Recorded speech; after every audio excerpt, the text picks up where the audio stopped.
भी थी, मैं तो समझता हूँ कि ज़रूरत भी थी, इसलिए कि बीच में वर्ल्ड T20 से पहले हमें फिर मौका नहीं मिलना था कैंप का।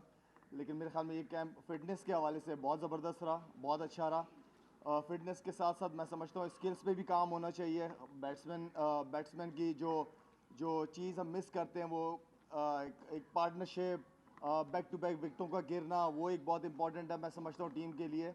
इसलिए कि अब वर्ल्ड T20 बहुत करीब है, ज़्यादा अरसा नहीं है, हमें ये जो क्लब क्लास वाली गलतियां हम करते हैं टीमों वाली, वो हमें नहीं करनी पड़ेंगी अगर हम बड़ी बड़ी टीमों के खिलाफ खेल भी रहे हैं। जिस तरह आप लोगों को पता है कि हमारा राउंड बहुत टफ राउंड है, तो उन टीमों के खिलाफ और 2020 में जब गलतियां आप करते हो तो उसमें कम बैक करना बहुत मुश्किल है। बॉलर्स के लिए भी यही है कि काफ़ी अरसे से फास्ट बॉलर्स वो चीज़ नहीं दे पा रहे, स्पेशली लास्ट ओवर्स में जो हम नॉर्मली अच्छी यॉर्कर्स वगैरह करते रहे, जो हमारी पहचान है हमारे बॉलर्स की। तो उस चीज़ पे काम हो रहा है। साथ साथ में ये अच्छी बात है कि हर लड़के को प्रॉपर पूरा टाइम मिल रहा है।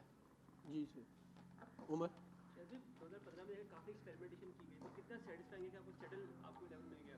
मेरे ख्याल में जिस तरह मैं पहले भी आप लोगों से बात हुई थी उसमें भी यही कहा था कि जो लड़के हैं जिनको चांस मिलना चाहिए उन लड़कों को चांस मिला, जिन्होंने डोमेस्टिक में अच्छी परफॉर्मेंसेज दी। आप डोमेस्टिक की परफॉर्मेंस पे ही लड़के को इंटरनेशनल क्रिकेट में चांस देते हैं। हर लड़के को मेरे ख्याल में अच्छा फेयर चांस मिला। कुछ आध लड़के थे जो और भी नज़र में थे, लेकिन वो जब पाकिस्तान टीम से ड्रॉप हो जाते थे तो उनके डोमेस्टिक लेवल पे वो फिटनेस लेवल बरकरार नहीं रख सके, वो फॉर्म बरकरार नहीं रख सके। लेकिन कहने का मतलब ये कि उनको भी प्रॉपर चांस दिए हम लोगों ने। और मैं समझता हूँ कि हर लिहाज से टीम इस वक्त जो है ये पाकिस्तान की, मैं समझता हूँ कि पाकिस्तान की बेस्ट 15-16 जो लड़के सेलेक्ट हुए हैं ये पाकिस्तान के बेस्ट प्लेयर्स हैं। याकूब सर। न्यूजीलैंड सीरीज बड़ी इंपॉर्टेंट है इसमें, वर्ल्ड कप से पहले आप जा रहे हैं जी। आमिर का भी कोई डिसाइड भी नहीं हुआ, तो टीम को कैसे देखते हैं आमिर के बगैर ना खेलना पड़ा तो कोई? नहीं, आमिर के बगैर मैं समझता हूँ नो डाउट आमिर बहुत ज़बरदस्त टैलेंट है। पाकिस्तान का पास में बड़ी ज़बरदस्त परफॉर्मेंसेज रही हैं उसकी पाकिस्तान टीम के लिए। नहीं, अगर वीज़ा नहीं हुआ कोई प्रॉब्लम, ये खैर इसका मुझे नहीं पता है, पीसीबी बेहतर बताएगा। लेकिन अगर नहीं भी होता वीज़ा खुदा ना खास्ता, तो हमारे पास ऐसी चॉइसेस हैं जिनको हम ले जाके हमारी टीम का बैलेंस ख़राब नहीं होगा, बल्कि कम्बिनेशन अच्छा ही रहेगा। साबिक लाला, हर कप्तान को हर दौर में कुछ खिलाड़ियों पर एतमाद रहा है, जैसे आपको उनकी चैंपियन है, जी। तो आपने उनको अब एक वार्निंग दे दी है कि अगर T20 में आपने परफॉर्म ना किया तो फिर नया हाथ उठा लूंगा? सच किसी को वार्निंग तो नहीं, लेकिन जिस तरह मैंने आपसे पहले कहा था कि जब वर्ल्ड T20 करीब होगा तो मेरा नहीं ख्याल कि हमें ज़्यादा चेंजेस करनी चाहिए। एक कम्बिनेशन बन गया, जिस तरह मैंने आपसे कहा कि ये पाकिस्तान के टॉप 16 लड़के सेलेक्ट हुए हैं। तो मेरी ये ख्वाहिश है, बल्कि सिलेक्शन कमेटी को भी मैंने अपनी ख्वाहिश बताई है कि मैं नहीं समझता कि हमारी टीम में अब कोई ऐसे कोई चेंजिंग होनी चाहिए। इसी टीम को लेके चलना चाहिए हमें वर्ल्ड T20 तक। जी सर। कैप्टन ऑफ T20 के रिप्रेजेंट करते हैं पाकिस्तान को, जिस तरह का सिनेरियो इंटरनेशनल क्रिकेट में बन रहा है, ऑस्ट्रेलिया ने बॉयकॉट किया है अंडर 19 वर्ल्ड कप का, आगे पाकिस्तान के भी बारे में सुनने में आ रहा है, तो क्या मैसेज देंगे? क्या ये सब कुछ सिनेरियो अच्छा बन रहा है वर्ल्ड क्रिकेट? मेरे ख्याल में क्रिकेट होनी भी चाहिए, क्रिकेट होनी चाहिए। इस तरह आई डोंट नो कि क्या रीज़न की वजह से ऑस्ट्रेलिया ने इस तरह किया, लेकिन क्रिकेट होनी चाहिए। क्रिकेट अगर नहीं हो रही तो ये तो आप दूसरों को मौका दे रहे हैं, तो मेरे ख्याल में क्रिकेट होनी चाहिए।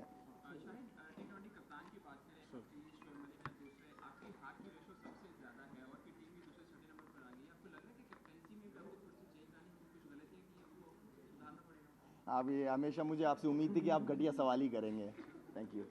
शायद आपसे मेरा सवाल है, आपने ट्वीट्स भी किए थे, मोहम्मद आमिर को आपने बिल्कुल खुल के सपोर्ट किया है। कल प्रकार इंडस्ट्री ने कहा कि अगर आसिफ और सलमान सारे एसओपीज को पूरा करते तो उनको भी मौका मिलना चाहिए, तो आपका स्टांस वही है उन दोनों के बारे में जो वो बाहर हैं? देखिए, मैं हमेशा आमिर के लिए एक बात, एक इंसान से गलती होती है, ठीक है, वो गलती मान ले। मैंने जब जिस तरह मैं आप कह रहे हैं ट्वीट किया, मैंने यही उसमें मेंशन किया है कि मैंने जब पहली दफ़ा उससे इंग्लैंड में पूछा, उसने सच कहा, झूठ नहीं बोला। अदालत में भी उस लड़के ने सच कहा, तो सज़ा भी पूरी की, क्रिकेट भी खेल रहा है, खामोशी से खेल रहा है। और मैं समझता हूँ कि उसको बिल्कुल चांस मिलना चाहिए आमिर के लिए। मैं इसलिए हमेशा से मेरे दिल में थोड़ी जगह रही है। जी। बाकी दो के लिए जिस तरीके से उन्होंने जो बिहेव रहा उनका, एक तो झूठ बोलते रहे, 2-3 साल तक झूठ बोलते रहे, उसके बाद फिर TV channel, private TV channels पे बैठ के टीम को क्रिटिसाइज़ करना, तो इंसान अपने गिरबान में जाके के देखे तो फिर ज़्यादा बेहतर है। जी।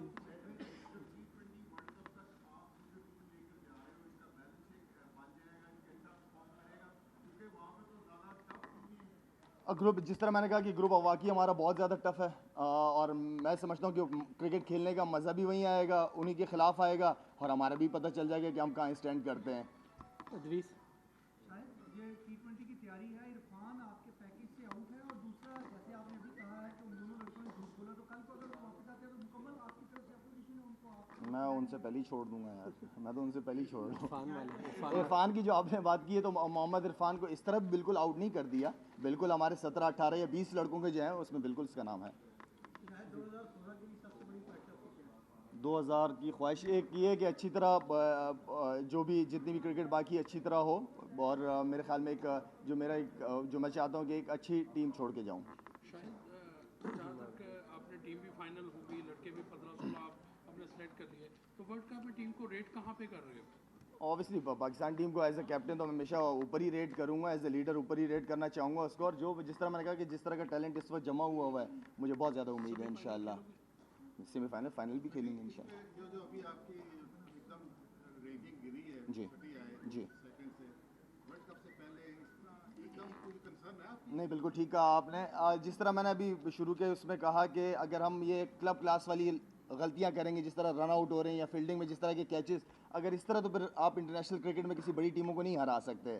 तो मेरे ख्याल में बड़ी टीमें हैं सारी सामने, और हमें भी अपने लेवल के हिसाब से खेलना पड़ेगा, इसलिए कि आगे कोई चांस नहीं है। और जो सीनियर लड़के हैं, जूनियर भी है ना कि उनकी भी इतनी रिस्पॉन्सिबिलिटी बढ़ती है, लेकिन जो सीनियर लड़के हैं, जितने भी 6-7 लड़के हैं, उन सबको बहुत ज़्यादा जिम्मेदारी दिखानी पड़ेगी हम सबको। वर्ल्ड कप में आप पाकिस्तानी टीम की नुमाइंदगी कर चुके हैं एज ए कैप्टन। जी, अब 2016 के वर्ल्ड कप में आप T20 की नुमाइंदगी कर रहे हैं, तो आप क्या मतलब इसमें कोई चेंजिंग वगैरह लेके आए अपने अंदर, कोई वो प्रेशर किस तरह से हैंडल करना है सारा? इंटरनेशनल क्रिकेट है ही प्रेशर का खेल।